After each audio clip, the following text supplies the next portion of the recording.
Glória a Deus. Amados irmãos, paz do Senhor. Amém, irmãos? Que bom estar aqui com os irmãos, rever os irmãos na quarta-feira. Atos dos Apóstolos, capítulo 10. Glória a Deus. Quem esteve orando pela minha vida, diga amém. Amém. Glória a Deus, glória a Deus. Graças a Deus que o Senhor nos concedeu uma viagem tranquila, né? Nós fomos em paz, voltamos em paz. Tivemos a oportunidade de estar fazendo a obra de Deus, pregando a palavra de Deus, que nos traz alegria, né? Falar de Jesus, do amor de Deus.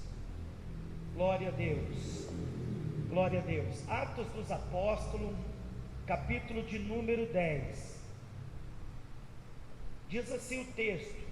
Nós vamos estar fazendo a leitura esses primeiros versículos aqui.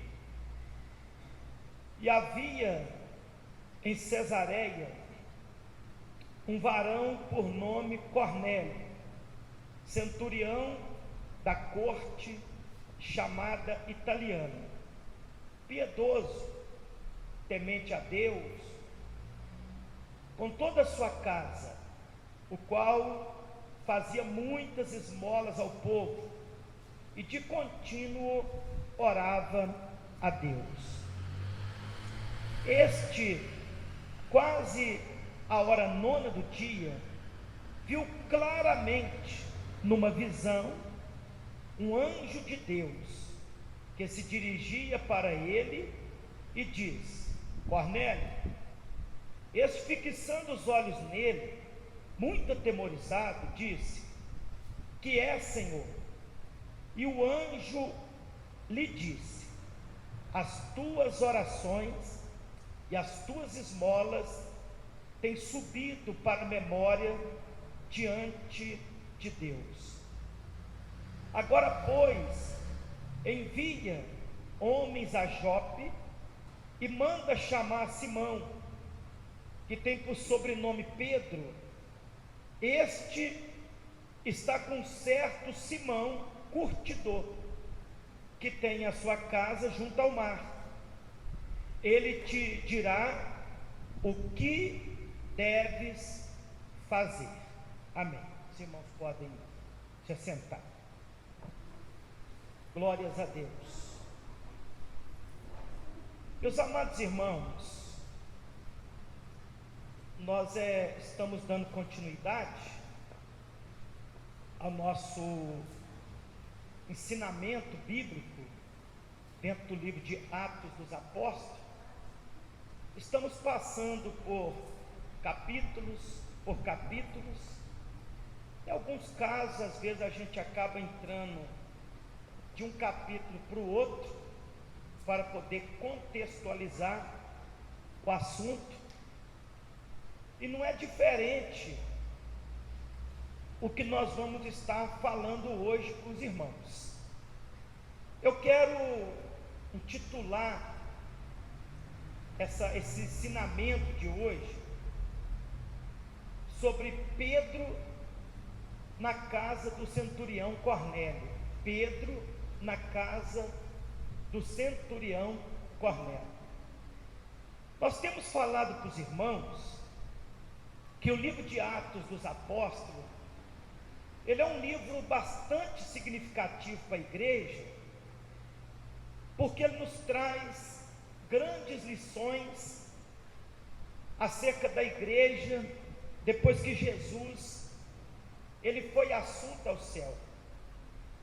Nós temos dito para os irmãos que a primeira parte do livro de Atos dos Apóstolos, do capítulo 1 até o capítulo de número 12, o principal personagem dos apóstolos que aparece é o apóstolo Pedro. Eu acredito que no desdobramento daquilo que nós estamos ensinando para a igreja, daquilo que nós estamos passando para a igreja, vocês já puderam notar ou perceber essa questão. Para a gente dar continuidade ao nosso assunto, É importante a gente prestar bastante atenção que nós estamos falando de uma pessoa que é Pedro, de grande influência na igreja primitiva, que nós o chamamos como uma das colunas da igreja primitiva, que era o apóstolo São Pedro. E nós vamos perceber aqui dentro desse texto que nós o conhecemos como Pedro, mas Pedro é o seu sobrenome, porque ele é o Simão Pedro. Meus irmãos, quando nós voltamos para o capítulo 9 de Atos dos Apóstolos, a partir do versículo de número 32, nós vamos perceber que esse mesmo Pedro, ele realizou 2 grandes milagres, e 2 grandes milagres extraordinários. A Bíblia diz que Pedro, ele desce a uma cidade por nome de Lida, e quando ele chega nessa cidade, ele se encontra com um homem chamado Enéas. O texto bíblico diz que Enéas, ele tinha 8 anos que ele estava sobre uma cama, ou seja, então Enéas não andava.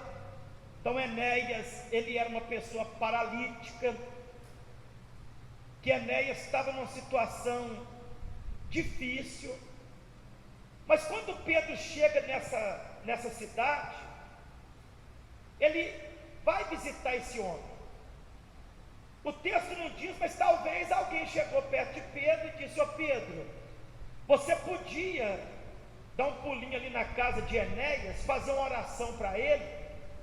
E é interessante que quando Pedro, ele entra dentro da casa de Enéas, versículo de número 33, de Atos 9, Pedro, quando chega, Pedro ministra sobre a vida desse homem, que tinha 8 anos, que não andava, e Pedro diz: Enéas, Jesus te dá saúde. Quando estas palavras saíram da boca de Pedro, e a gente sabe que a palavra que sai da boca de um homem ungido por Deus, ela é diferente, porque esta palavra entrou aos ouvidos de Enéas, e a Bíblia diz que Enéas logo se levantou, ou seja, Enéas foi curado imediatamente. Todos vocês vão de concordar comigo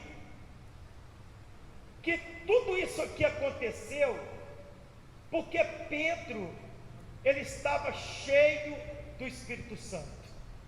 O livro de Atos dos Apóstolos, ele vai ressaltar o tempo todo essa questão, porque a vida destes homens mudaram depois que eles receberam a promessa de Deus, depois que eles foram cheios do Espírito Santo, e esses homens começaram a realizar prodígios através do nome de Jesus, realizar coisas extraordinárias através do nome de Jesus.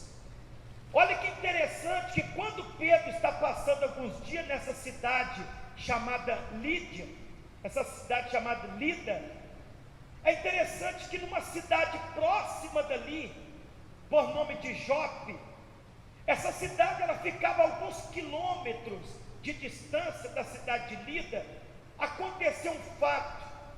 E que fato foi esse que aconteceu? Uma discípula. E é a primeira vez que o texto bíblico usa esse termo no feminino para se referir a uma irmã. Mas não era qualquer irmã.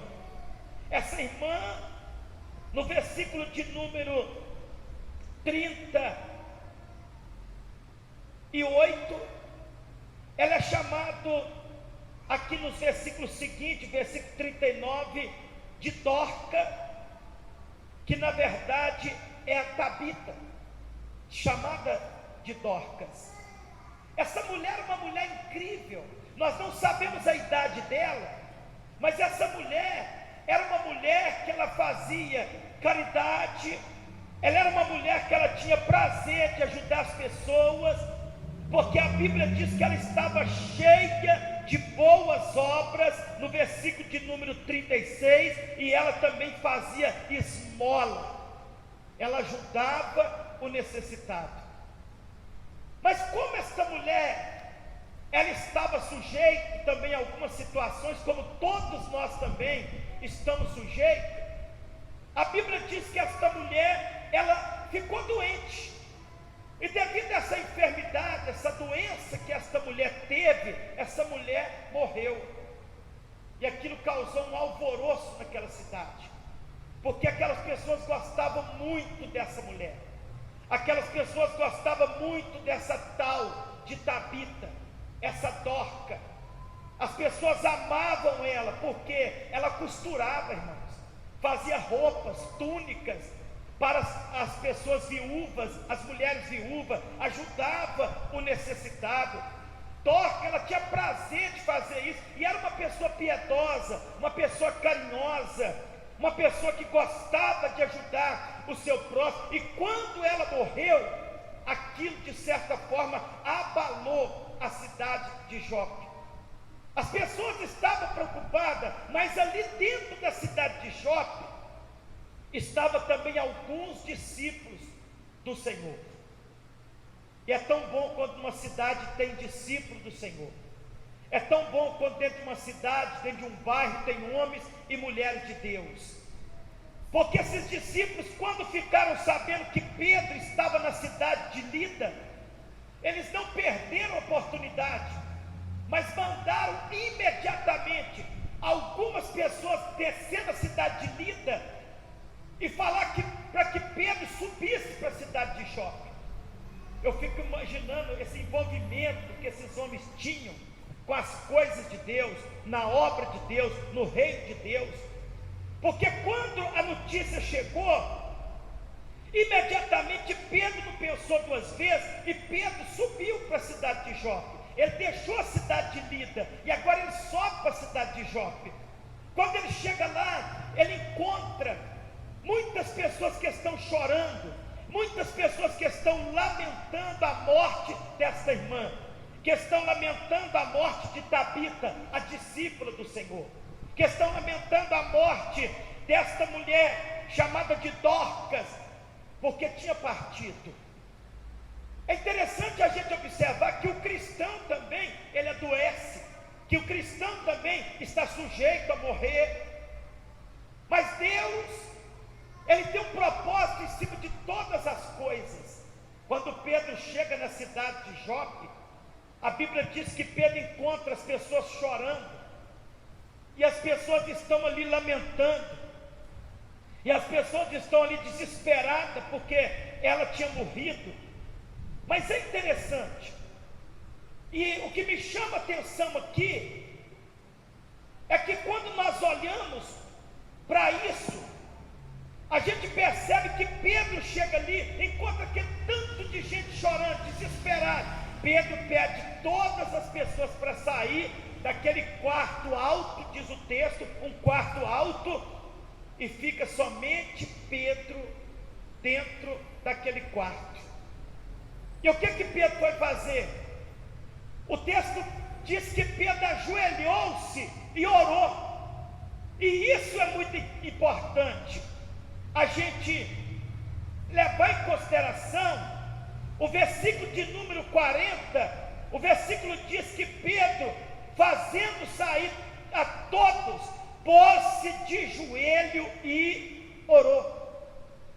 E quando ele pôs de joelho e orou, ele voltou para aquela irmã que estava morta, para aquela irmã que estava ali sendo velada num quarto do alto, e ele vai ministrar sobre a vida dela. A minha oração é que Deus venha nos dar uma fé dessa, venha nos encher do Espírito Santo como esse homem. Porque Pedro diz: Tabita, levanta-te. E ela abriu os olhos e viu a Pedro e assentou. E ela abriu os olhos, viu a Pedro e assentou. Mas o que nós podemos observar aqui nesse texto? A importância, diante de certas situações que a gente passa, que a gente enfrenta, ajoelhar e orar. Às vezes, meus irmãos, quando nós estamos passando por determinadas lutas, às vezes o desespero vem, às vezes as pessoas, a última coisa que ele pensa é buscar Deus. Às vezes a pessoa arruma tanto tumulto, tem pessoas que é capaz, até mesmo sendo crente, de tirar a própria vida, porque parece que não vê esperança na fé, não vê esperança em dobrar o joelho e buscar a Deus. Mas Pedro, ele mandou que as pessoas saíssem para fora e dobrou o joelho, só ficou ele e aquela mulher que estava morta. Às vezes tem hora que a gente precisa dobrar o nosso joelho, só a gente e Deus, porque tem coisa que tem pessoas que não precisam assistir, tem coisas que tem pessoas que não precisam ouvir, tem coisas que tem pessoa que não precisa participar, porque às vezes pode atrapalhar. Mas Pedro, quando dobra o joelho, ele ora e ordena que ela levanta, e essa mulher, ela se levanta. O que eu quero dizer? Eu sei que todos nós aqui temos problemas, temos dificuldades que a gente passa, que a gente enfrenta, mas a melhor forma ainda da gente resolver as coisas é com o joelho no chão, buscando a Deus em oração, com o joelho no chão, buscando a Deus em oração. Porque o que é impossível para Deus? Eu acho que esse texto prova para nós que para Deus nada é impossível. Esse texto prova para nós que quando nós temos disposição de dobrar o nosso joelho e orar diante de qualquer circunstância, Deus pode mudar esta situação, Deus pode ressuscitar aquilo que está morto, Deus pode tornar da vida ou a esperança para aquilo que já está sem esperança, porque Deus pode. Observa que Pedro é este apóstolo, este homem ungido, este homem cheio do Espírito Santo, este obreiro de Deus, fiel, honesto, homem de oração, de consagração. E a gente percebe que quando isso acontece, aí entramos no capítulo 10. É importante a gente perceber que a igreja está crescendo, é importante a gente perceber que a igreja que estava em Jerusalém, ela alcançou Samaria. É importante que essa igreja, ela está alcançando pessoas importantes.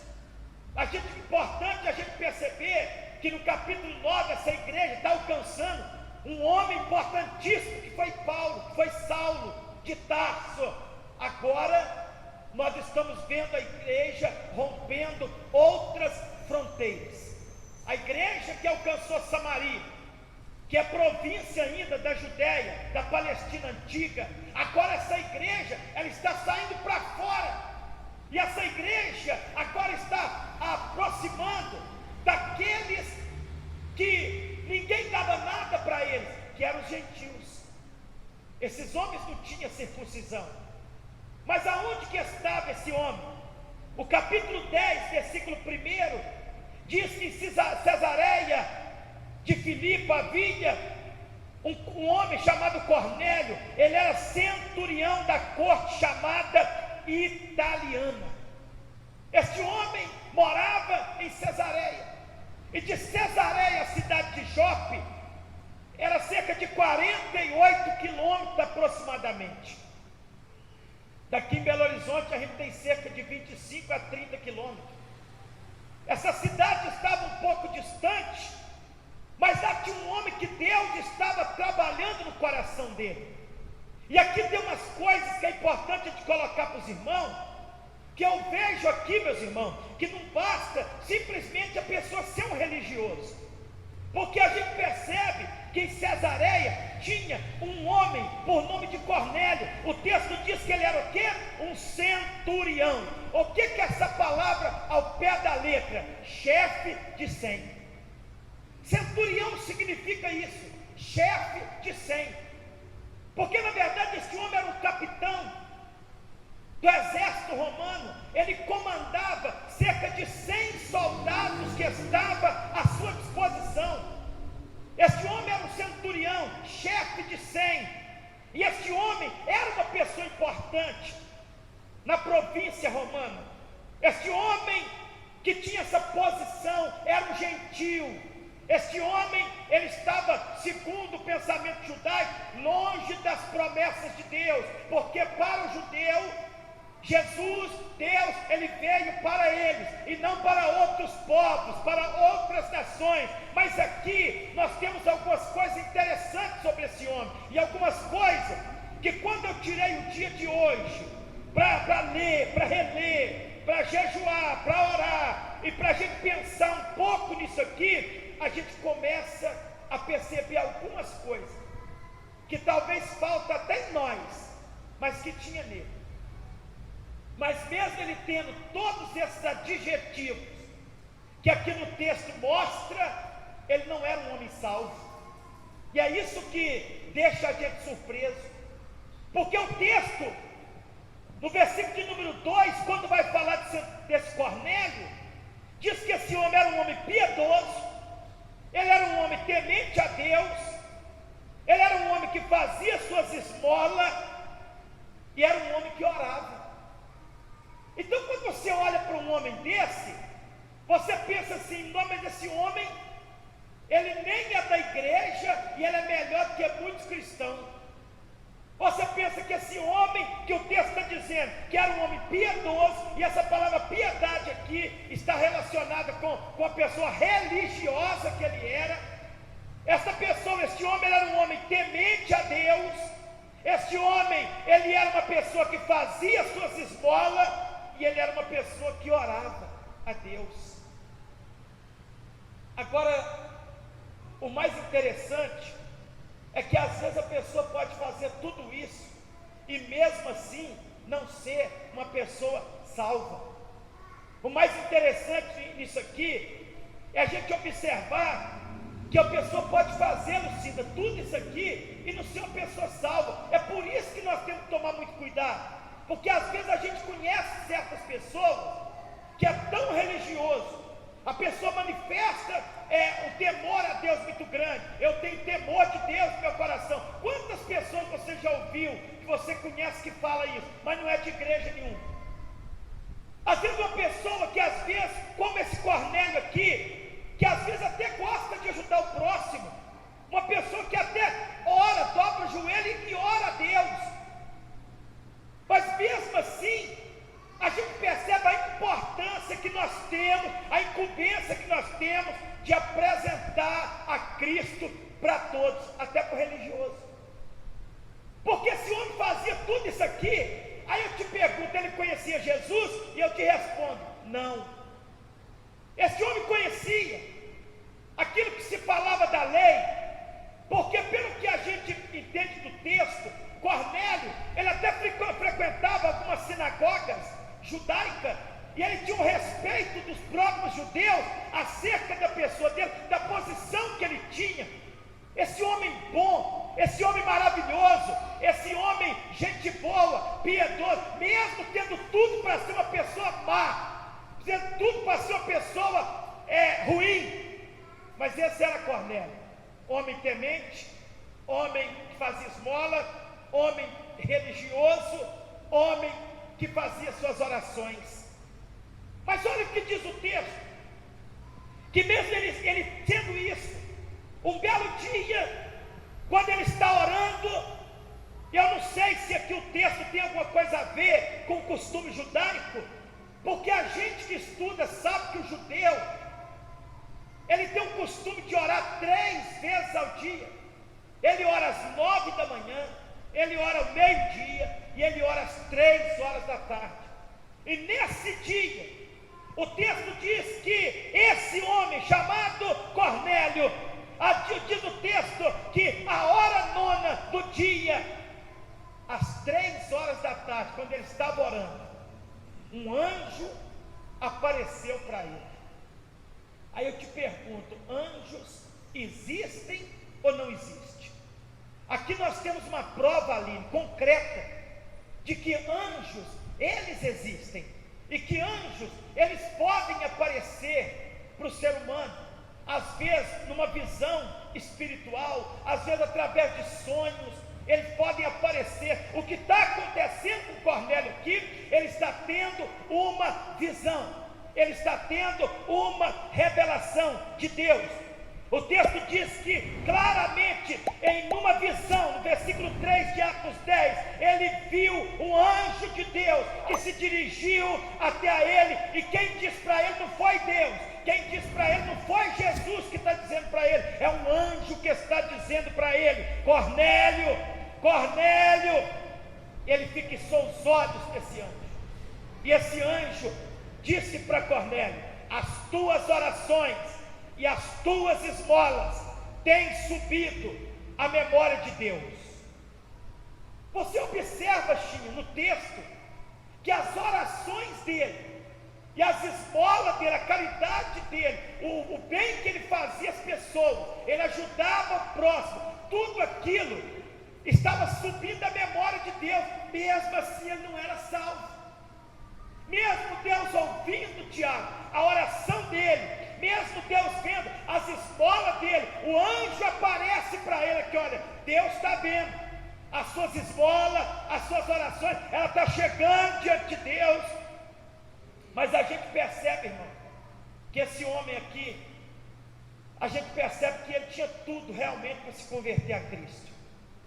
Às vezes a gente conhece muitas pessoas assim, talvez está faltando só uma forcinha da nossa parte para ajudar essa pessoa a acertar o caminho. A gente conhece pessoa que é tão maravilhosa, pessoas que é tão boa, admirável, e às vezes está precisando de uma pessoa para ajudar essa pessoa a acertar o caminho. Porque aqui, a prova de que Cornélio, ele não era um homem salvo, eu vejo que está no texto seguinte, porque o texto, o anjo fala para ele, e o anjo lhe disse no versículo 4: as tuas orações, as tuas esmolas têm subido à memória de Deus. O 5: agora, pois, envia homens a Jope. Quem estava na cidade de Jope? Pedro. Você lembra que Pedro estava alguns dias lá? Porque Pedro, na cidade de Jope, ressuscitou a nossa irmã Talita, a Tabita, a Dorca. Essa mulher que quando ela converteu, ou que quando ela ressuscitou, muitas pessoas se converteram na cidade, como também se converteram em Lida, quando Pedro orou para Enéas. Agora observa que o anjo está mandando. Sabe o que eu vejo nesse texto aqui? Olha a revelação disso, meus irmãos, que a gente percebe, Luquinha, dentro desse texto, que a obrigação de pregar as boas novas, o evangelho da paz, ela é nossa, não é de nenhum anjo. Embora, segundo a revelação que Pedro disse, que os anjos, que eles gostariam de ter feito esta obra, gostaria de ter a oportunidade de pregar o evangelho, mas os anjos, eles estão dando aqui uma notícia da parte de Deus para Cornélio, mas eles não estão pregando para Cornélio. Por quê? Porque o evangelho, quem deve pregar são os discípulos de Jesus Cristo, são aqueles que seguem, que aceitaram e que procuram fazer a vontade de Deus, são esses que têm a intimação de pregar o evangelho da paz. Porque não seria mais fácil se esse anjo falasse aqui: Cornélio, você tem que aceitar Jesus. Aqui, Cornélio, eu estou aqui, Deus mandou aqui, e deixa eu te dar uma notícia boa, você tem que converter. Por que dessa jogadinha toda? E a gente percebe aqui que Deus tem as suas formas de realizar o teu propósito. A gente percebe que manda ele, e ele, como era um homem que tinha autoridade, que tinha tantos soldados que estavam a seu serviço, quando apareceu para ele, vai vendo o que acontece com este homem, porque este homem agora, ele manda chamar um outro soldado piedoso, que estava a seu serviço. O texto diz aqui, no versículo 7, que ele chamou 2 dos seus criados, e um piedoso soldado dos que estavam a seu serviço, e falou: vai lá na cidade de Jope, vai lá e manda, e procura por um tal de Simão Pedro, procura lá, e você encontrando ele, traz ele aqui. Esses 2 criados, mais esses soldados, desceram para essa cidade. A gente não sabe se eles desceram a cavalo ou se eles desceram a pé, mas acredita alguns estudiosos que eles poderiam ter descido a pé, eram 48 quilômetros, a pessoa fazia um percurso de um dia em 33 quilômetros aproximadamente, dava para percorrer um dia. Como eles devem ter passado em alguma pensão, dormido, e no outro dia pela manhã chegaram a casa desse homem. Agora vai escutando, o Simão Pedro estava na casa de um Simão curtidor. O Simão Pedro estava na casa de um Simão curtidor, e que o texto diz que esse Simão curtidor, ele morava na beira da praia, na margem do mar Mediterrâneo. Ele estava ali. Só que tem uma revelação aqui muito interessante dentro desse texto, porque essa palavra aqui, curtidor, é uma palavra que nos chama atenção, porque se esse Simão tinha esse sobrenome, tinha esse adjetivo Simão curtidor, é porque este homem, ele mexia com animais mortos. E se esse homem mexia com animais mortos, segundo a lei, ele era considerado uma pessoa imunda. E se ele era uma pessoa imunda, ninguém poderia estar na casa dele, inclusive o próprio judeu chamado Pedro não deveria estar ali. Mas Deus já estava quebrando alguns paradigmas, Deus estava quebrando alguns preconceitos ali já.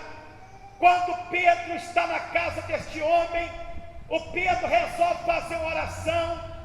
E é tremendo que a gente aprende aqui, e como que eu tenho pedido a Deus, para que Deus nos ajude. Meus irmãos, nós precisamos ter experiências espirituais. O Deus que falava com os apóstolos, que falava no Antigo Testamento, Ele é um Deus que fala ainda, é um Deus que mostra mistério, é um Deus que revela as coisas, é um Deus que quer me usar, é um Deus que quer te usar, é um Deus que quer nos usar para a glória do nome dEle. Pedro está orando. E quando Pedro está orando, olha o que o texto diz. Pedro está orando. Você percebe que o Pedro realmente é um homem de oração. Pedro, no versículo 9, sobe para o terraço para orar. A hora sexta. E agora Pedro está orando o quê? Meio-dia. Pedro está lá orando, meio-dia. Pedro está lá, talvez com o joelho dobrado no terraço, e está orando, está buscando a Deus em oração. Lá vai Pedro orando. E Pedro, eu não sei quanto tempo que ele passou orando, mas eu sei que o texto diz que ele teve fome. E ele teve fome, ele desceu para comer. Ele desceu para se alimentar. E quando ele desceu para se alimentar, que Pedro desce, a Bíblia disse que enquanto estavam preparando o alimento de Pedro, talvez o Simão, o curtidor, estava preparando alguma coisa para ele comer. Eu não sei onde que ele estava, se ele estava deitado pelo chão, onde que ele estava, mas a Bíblia diz que de repente ele teve um arrebatamento de sentidos. E arrebatamento de sentidos aqui, o texto vai dizer que ele teve um arrebatamento de sentido. Olha isso. Então quer dizer que Deus, Ele é capaz de arrebatar o sentido dos filhos seus para revelar os teus mistérios. Sabe o que é arrebatamento de sentido? É igual quando de repente você deita na sua cama lá, você passa pela Madorna, e aí de repente você vê um filme, você vê uma visão, e você acorda assustado. Meu Deus do céu, parece que isso é tão real. O que está acontecendo? E eu vou te dar a dica para você aqui. Como que a gente sabe se uma visão, se um sonho, se às vezes esse arrebatamento de sentido que ele teve, se é espiritual ou não? Normalmente quando essas coisas acontecem, a mente da gente não para, a gente fica remoendo aquilo o dia todo na cabeça. A gente fica o dia todo pensando naquilo que aconteceu, fica tentando lembrar daquele sonho. Outra característica interessante, normalmente, quando você tem um arrebatamento de sentido, que às vezes passa esse tipo de coisa, as características sempre são características espirituais. Outra coisa que a gente deve observar, que normalmente também, quando a gente tem algum sonho, alguma visão, algum arrebatamento de sentido, essas coisas costumam repetir-se, mesmo que seja de forma diferente. Faraó exemplo, ele teve isso, porque ele sonhou com vacas magras, vacas gordas, espigas cheias, espigas secas. Mas o sentido dos dois sonhos era o mesmo. Mas aqui Pedro está tendo uma visão. Qual que é a visão que Pedro está tendo? Ele foi arrebatado nesse sentido, é um apagão. Ele está lá, vendo os mistérios de Deus. Ele vê como se fosse um vaso descendo de cabeça para baixo. E nesse vaso era semelhante a um lençol pelas quatro pontas. E quando ele observou, tinha alguns animais, quadrúpedes, répteis, aves e tudo animais imundos, que é proibido pela lei. Levítico capítulo 11 tem a lista dos tipos de animais que é proibido pela lei. E quando ele estava vendo aquelas coisas, imagina um judeu vendo aquelas coisas, e de repente ele está vendo aquelas coisas, uma voz vem e fala: Pedro, mata e come. Foi um susto para Pedro, porque o judeu, ele não come essas coisas, esses animais, essas aves, esses répteis, que são considerados animais imundos, eles não comem. Mas aqui Pedro vai dizer: não, eu sou judeu, eu não posso comer essas coisas. E aquilo se repetiu 3 vezes, Deus falando para Pedro, e Pedro voltou em si. Ele voltou em si, não entendendo nada. Isso acontece com a gente. Tem hora que a gente tem algumas revelações de um sonho que a gente fala: não estou entendendo nada. Mas é porque tem certos arrebatamentos de sentido, tem certas visões, tem certas revelações em sonhos, que Deus tem um tempo para revelar para nós, ou dar o discernimento para nós do sentido dela. Pedro está ali pensando: mas Deus é tão maravilhoso. Eu não sei se vocês estão entendendo o texto. Nós estamos falando de um gentio, que era um homem excluído do conceito judaico. Este homem que teve uma visão, o anjo apareceu para ele: manda chamar Pedro, porque ele vai te falar o que você tem que fazer. Na hora que Deus falou isso para o anjo, Deus já foi lá. Você percebe que Deus está na ponta de todo jeito aí, de um lado e de outro, para realizar o teu propósito. Mesma hora que ele falou aqui de um anjo com Cornélio, ele está lá falando para Pedro uma visão que Pedro não está entendendo nada. Quando ele está lá pensando na vida, que aquele sonho, o Espírito de Deus falou para Pedro: Pedro, vai bater na sua porta 3 homens, você levanta e vai com eles. Você levanta e vai com eles.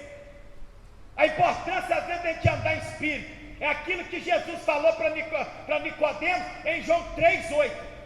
O que é nascido da carne é carne, o que é nascido do Espírito é Espírito. O vento assopra onde quer, ouve a sua voz, mas não sabe de onde vem, nem para onde vai. Assim é aqueles que é nascido do Espírito. A pessoa, quando é nascido do Espírito, o prazer dele é fazer a vontade de Deus. Mesmo que às vezes, para ele fazer a vontade de Deus, ele tem que deixar de fazer a dele. Porque aqui Pedro estava pensando, o Espírito Santo deu uma ordem para ele. O Espírito Santo falou para Pedro lá que era para ele, e ia seguir aqueles homens que estavam vindo buscar ele. E ele não pensou 2 vezes. Quando bateu na porta dele, ele logo então seguiu esses homens. Mas eu pergunto: Pedro ainda tinha entendido a visão que ele teve? Não. Pedro ainda não tinha compreendido o sonho dos animais imundos, que ele ainda não compreendia, que ele ainda não estava entendendo o que significava aquilo, e ele está seguindo. A gente percebe que do dia que Deus revelou para Cornélio, até o dia que eles foram lá chamar Pedro, porque Pedro tinha alguma coisa de Deus para passar para ele, até o dia que eles voltou, passaram 4 dias. Gente, mas olha que interessante. Meus irmãos, quando a pessoa tem sede de salvação, quando a pessoa tem sede de Deus, é uma coisa maravilhosa demais, irmão. Sabe, meus irmãos, que o Espírito de Deus possa mover lá dentro da sua casa, no meio da sua família, dos seus familiares, que as pessoas possam ter sede das coisas de Deus, sede de Deus, sede da vontade de Deus, porque a gente percebe no texto que quando eles estão lá buscando Pedro, sabe o que Cornélio estava fazendo? O que Cornélio estava fazendo? Olha, gente, Que incrível isso! Esse homem de posição, capitão, chefe de 100 soldados, esse homem, diz o texto, que ele começa a juntar a família dele toda, a esposa, os filhos, e a Bíblia diz que ele chamou ainda os amigos íntimos dele, e ele falou: vocês ficam tudo aqui, porque Pedro está chegando aí, o apóstolo Pedro está chegando aí, e ele tem algo de Deus para falar conosco. Eu quero que vocês fiquem aqui, meus amigos. Eu gosto de você, e amigo que é amigo é isso. Amigo que é amigo, preocupa com que os seus amigos ouçam também a palavra de Deus. Amigo que é amigo, preocupa com a salvação do seu amigo, da sua família, dos seus filhos, da sua esposa. Toda a família dele era isso aqui, piedoso. Toda a família dele era isso aqui, pessoas tementes, pessoas que praticavam ajuda ao próximo. E agora, quando Pedro chega lá, a Bíblia disse que no versículo 24, no dia seguinte, ou no dia imediato, chegaram a Cesareia, e Cornélio os estava esperando, tendo já convidado seus parentes e amigos mais íntimos. E aqui a gente aprende uma coisa no versículo seguinte, que quando Pedro chega ali, Pedro entra, está lá a família de Cornélio, seus amigos, eu não sei quantas pessoas, mas Pedro chega, tem umas pessoas que estavam esperando por ele, porque aquelas pessoas estavam o quê? Sedentas, aquelas pessoas estavam querendo ouvir a palavra de Deus, aquelas pessoas queriam ouvir o que Deus queria falar com eles, através de Pedro. Eu acho tão interessante isso aqui, irmão, sabe por quê?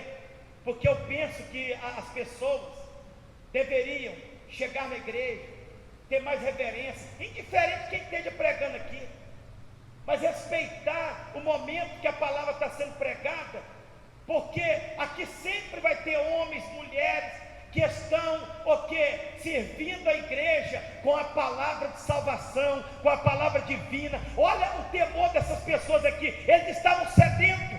Às vezes eu fico preocupado nesses tempos que nós estamos vivendo, que um dos cultos que muitas pessoas não gostam de estar é no culto de ensinamento. Mas o culto de ensinamento é o melhor culto que a igreja pode ter, porque a igreja primitiva era isso que ela fazia.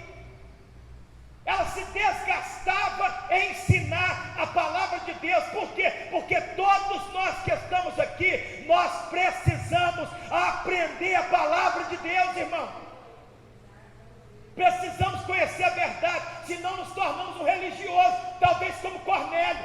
Tem temor, faz oração, dá esmola, mas não é salvo, não conhece a verdade, não conhece ainda o caminho, porque Cornélio era tudo isso e não conhecia. Agora o que acontece? Quando Pedro chega lá, primeira coisa que a gente observa, que está sendo quebrada aqui uma barreira muito grande, porque Pedro chega, e a palavra que Pedro vai dizer, e vai falar para eles aqui, é uma palavra interessante, no versículo de número 28, que ele diz assim: Pedro, vós bem sabeis que não é lícito a um varão judeu ajuntar-se ou chegar-se a estrangeiro, mas Deus mostrou-me que a nenhum homem chame comum ou imundo, aleluia. Agora você está vendo, Tiago, que Pedro está compreendendo a visão. Aquilo que Pedro viu dos animais imundos, e Deus dizendo: mata e come. Deus estava revelando para ele exatamente o que Deus estava fazendo na vida do gentio Cornélio, o centurião. Ele era o imundo, que não era considerado como da salvação, não era considerado circunciso, mas incircunciso, mas Deus estava purificando aquilo que era imundo. E quando ele chegou, ele fala: não é comum um judeu visitar uma pessoa estrangeira ou ir na casa de um estrangeiro, mas Deus me mostrou em uma visão um homem, e diz para mim: homem, não chame de comum ou imundo aquilo que eu purifiquei. Deus já estava trabalhando no coração de Cornélio, e Deus Deus revelou para Pedro. E outra palavra que me chama a atenção, o versículo 14, que quando Pedro, ele disse essas palavras, aí Pedro vai fazer uma revelação no versículo 14, dizendo: reconheço em verdade que Deus não faz acepção de pessoas. Com respeito, irmãos, à salvação, Deus não faz acepção de pessoas, Marli. Se é grego, se é gentil, se é judeu, se é brasileiro, se é italiano, se é preto, se é branco, se é rico, se é pobre, Deus não faz acepção de pessoas. A vontade de Deus é salvar o homem. A vontade de Deus é salvar a todos.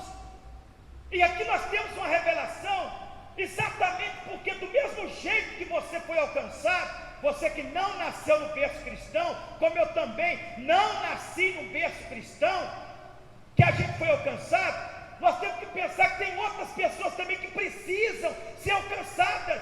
Este amigo seu, este amigo meu, essa pessoa que talvez você gosta tanto, essa pessoa, ela está indo para o inferno, essa pessoa, ela está se perdendo. Se essa pessoa morrer hoje, essa pessoa, ela vai ser condenada à perdição eterna. E não adianta a gente, e eu me preocupo muito com isso, porque isso é tão sério. Escuta a direção que Deus está me dando. Que é quando Jesus conta para a gente o caso do rico e o Lázaro, eu acho que isso deixa bem claro. Imagina a quantidade de pessoas, estou falando de você, estou falando de mim também, que talvez está exatamente nesse momento do inferno, lembrando de que você era amigo dele, de que eu era amigo dele, e que nós omitimos dele a verdade o tempo todo que ele esteve aqui conosco. Todo dia morre gente, irmão. Todo dia tem pessoas que partem dessa vida. Todo dia, irmãos, nós temos pessoas. Mas por quê? Por causa da palavra do rico e o Lázaro. Você lembra? O Lázaro era um cristão. Tudo mostra no texto que ele temia a Deus, servia a Deus. O rico vivia uma vida regalada. O rico, o negócio dele era gastar o dinheiro dele, fazer as farras dele e aproveitar a vida, né? Mas um dia os dois morreram. Jesus contou isso. E quando os dois morreram, o texto diz que o rico foi para o inferno, foi para o Hades, foi para o Sheol. E o Lázaro foi para o paraíso, para o seio de Abraão. E quando chegou lá, o rico viu Lázaro lá no seio de Abraão e perguntou para Abraão: aquele lá não é Lázaro, o mendigo que vivia comendo as migalhas que caía da minha mesa? É ele mesmo. Pois é, pede ele para pingar um pouco de água na minha boca, porque eu estou num lugar de tormento. Ele estava reconhecendo que aquele era Lázaro. E Abraão falou: não pode. Quem está lá não pode passar para cá. Olha o que ele está lembrando das pessoas que estavam em vida. Então, se não pode, permita que eu desça lá e avise, porque eu tenho mais 5 irmãos meus, porque senão eles todos vão vir para cá também. Abraão falou: não pode. Quem está aqui também não pode descer, porque se lá tem os profetas, lá tem Moisés, lá tem os profetas. Se eles não ouvi-los, vai ouvir um morto que ressuscitou? Morto não ressuscita. Hebreus 9, 27, ao homem é ordenado morrer uma só vez, vindo sobre eles o juízo de Deus. Mas ele estava lembrando que tinha mais 5 irmãos.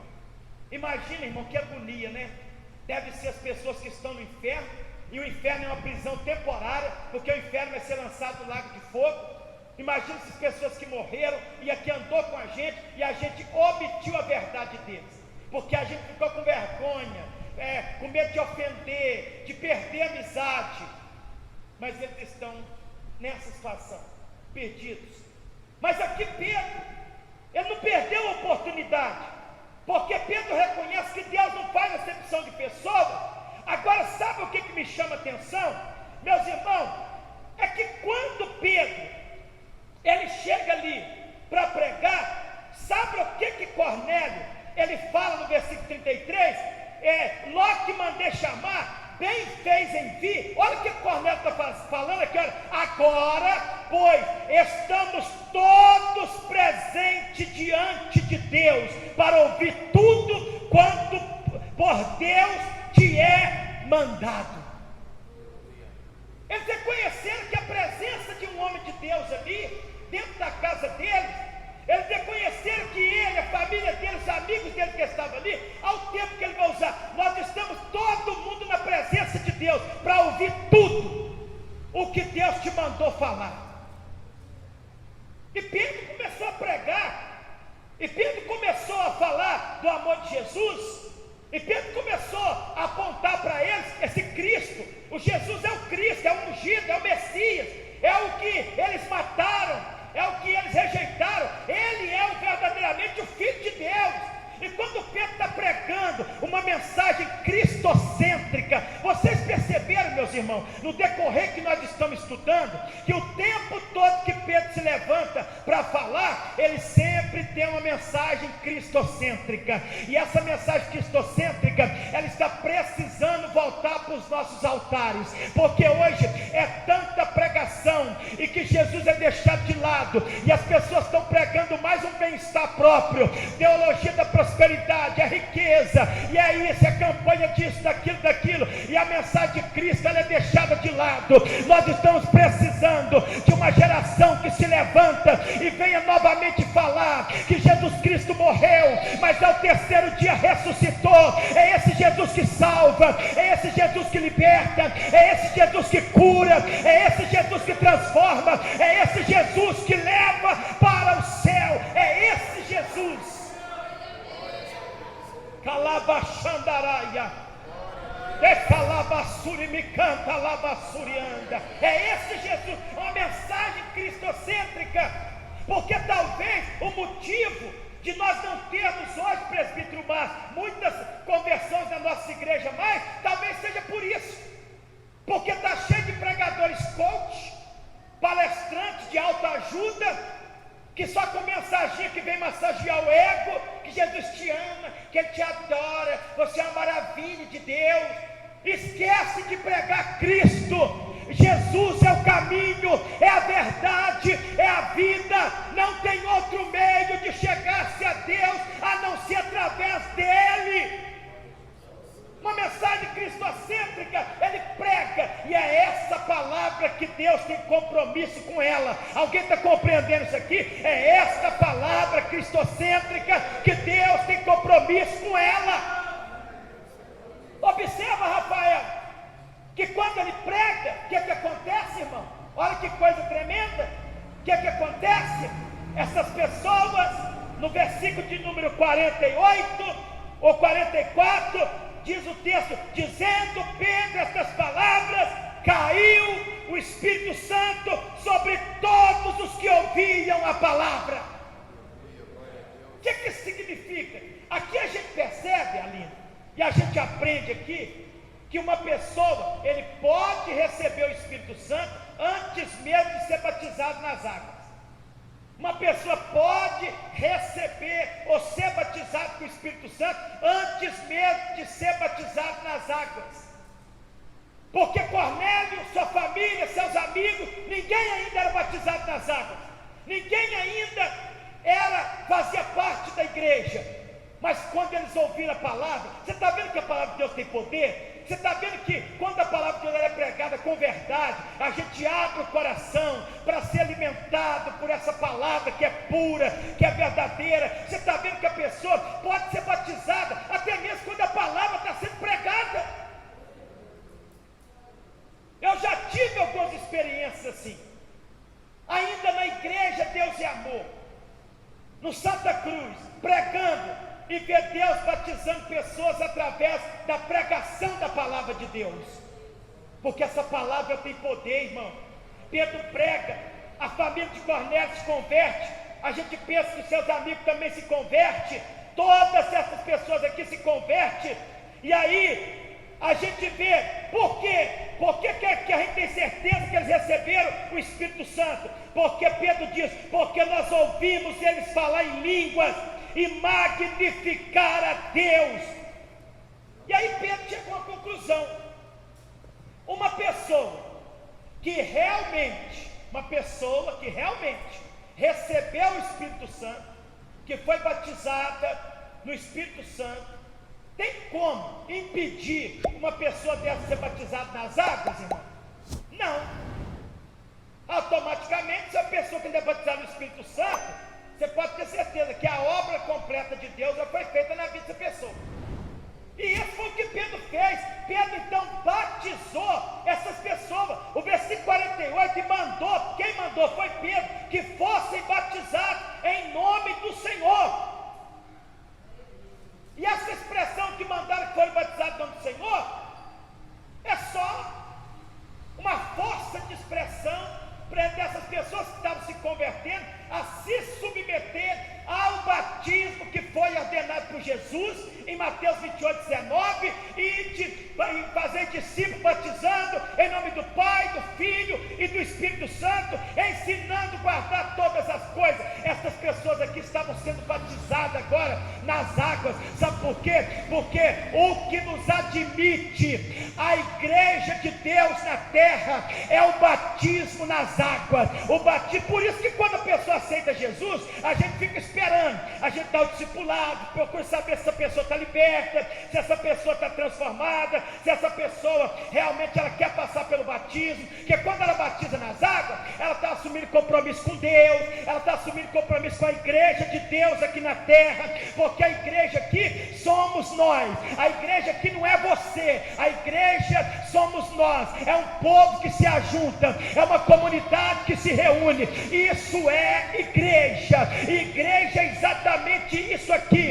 E quando a gente passa pelo batismo nas águas, não tem jeito de eu mesmo me batizar. Por isso que eu preciso fazer parte desse organismo vivo, porque quando eu confesso a Jesus como Senhor e Salvador da minha vida, e que eu passo pelas águas, eu estou manifestando publicamente a minha fé em Cristo, dizendo que Ele é o meu Senhor e o meu Salvador. Marcos 16, versículo 16: quem crê e for batizado será salvo, quem não crê será condenado. Então o batismo manifesta a nossa fé pública. Por que todos nós batizamos? E toda pessoa que ainda que ele aceita Jesus, e que ele nunca se submete ao batismo das águas, tendo a oportunidade de se batizar, duvide da salvação dele. Duvide da salvação dele. Porque o que impede ele batizar? Ele não está querendo responsabilidade com Deus, então não. Não está querendo compromisso com as coisas de Deus, não. Então essa pessoa não entendeu o Evangelho da forma correta. Essa pessoa não entendeu o Evangelho da forma certa. É por isso que a gente precisa. Olha aqui, você está vendo que coisa interessante? O que precisava acontecer na vida de Cornélio, gente? Ei, se o homem era temente a Deus, ele orava. Se o homem era piedoso, se esse homem aqui, ele dava esmola, o que precisava de acontecer então? Porque mesmo ele fazendo isso tudo, ele não era salvo. A pessoa de Pedro chegar lá e pregar para ele. Aqui é a pregação de Pedro, ó. A pregação de Pedro é isso aqui, ó. Versículo de número 34, e abrindo Pedro a boca disse: reconheço por verdade que Deus não faz acepção de pessoa, mas que é agradável àquele que em qualquer nação o teme e faz o que é justo. A palavra que ele enviou aos filhos de Israel, anunciando a paz por Jesus Cristo, este é o Senhor de todos, e esta palavra, vós bem sabeis, veio por toda a Judeia, começando pela Galileia, depois do batismo de João, que João pregou, que foi por lá que Jesus começou a pregar, né? Como Deus ungiu a Jesus de Nazaré com o Espírito Santo e com virtude, o qual andou fazendo bem e curando a todos oprimidos do diabo, porque Deus era com ele, e nós somos testemunha de todas essas coisas que fez, tanto na terra da Judeia como em Jerusalém, a qual mataram pendurando em um madeiro. A este ressuscitou Deus ao terceiro dia e fez que se manifestasse. E ele vai pregando. Você vê, a mensagem é cristocêntrica. Você percebe que o que Cornélio precisava? precisava? Cornélio precisava confessar a fé dele em Jesus Cristo. Cornélio precisava batizar nas águas, testemunhando a sua fé em Jesus Cristo, para que ele pudesse ser salvo. Ele precisava. E aqui a gente coloca um ponto, porque Pedro prega, e aí tem aqueles que não entendem a obra de Deus. Isso é um problema, irmão. Cuidado, irmão. Porque no capítulo 11, eu estou terminando aqui, tá? Só vou dar um resumido aqui. No capítulo 11, Jerusalém fica sabendo que Pedro foi na casa de um gentil, e o pessoal ficou desesperado. Pensou que Pedro estava negando a fé, estava desviando, e mandaram para lá alguns irmãos para questionar Pedro. Por que você entrou na casa do gentil? Por que você pregou para esse pessoal? Por que você batizou esse pessoal? E Pedro teve que justificar para todos aqueles judeus o motivo pela qual ele esteve ali. Aí ele teve que contar tudo o que aconteceu, a visão que Deus deu para Cornélio, a visão que Deus deu para ele. E a pergunta que Pedro vai fazer no versículo de número 15 aqui para eles é exatamente essa pergunta, quando ele diz assim: e quando comecei a falar, caiu o Espírito, caiu sobre eles o Espírito Santo, como também sobre nós a princípio. Pedro está falando, quando eu comecei a pregar para ele, do mesmo jeito que aconteceu com nós em Atos 2, que nós recebemos o Espírito Santo, aconteceu com eles também. Aí Pedro vai dizer, portanto, versículo 17, se Deus deu o mesmo dom que a nós, quando cremos no Senhor Jesus Cristo, quem era então eu, para que pudesse resistir a Deus? É assim que ele termina. E aqui quebra uma grande barreira cultural, social, uma grande barreira, porque o Evangelho se estende a todos. Graças a Deus por isso. Nós colocamos um ponto aqui, nessa palavra dos irmãos, nessa noite, compreendendo isso aqui, irmãos, que Deus, Ele quer salvar a todos, que Deus quer salvar a todos, indiferente do credo, da religião, indiferente de qual a cultura, o país, Deus quer salvar a todos. Aqui Pedro é o primeiro a pregar para um gentil. Aqui tem uma parte importante desse texto que me chama a atenção, não dá para citar ele. Quando Pedro chegou na casa de Cornélio, sabe o que dá para provar, Luciene, que Cornélio não entendia muitas coisas, porque quando Pedro chegou, Cornélio dobrou o joelho diante de Pedro, joelhou na frente de Pedro. Pedro falou assim: levanta, rapaz, eu sou homem também como você. Só joelho diante de homem, quem não entende nada ainda das coisas de Deus. E a gente percebe nesse texto, sabe, uma coisa: tem muita gente